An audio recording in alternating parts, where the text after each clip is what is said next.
Grüezi, willkommen im Paradies. Das ist unsere kleine Insel, das karibische Idyll. Wir sind die Familie Robinson.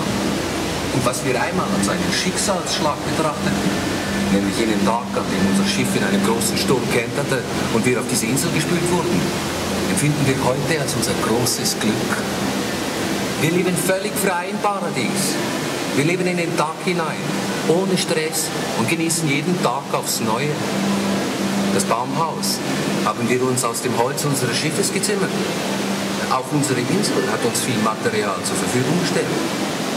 Besucht auch unser Baumhaus und vielleicht können wir euch zeigen, wie schön die Natur und das einfache Leben sind.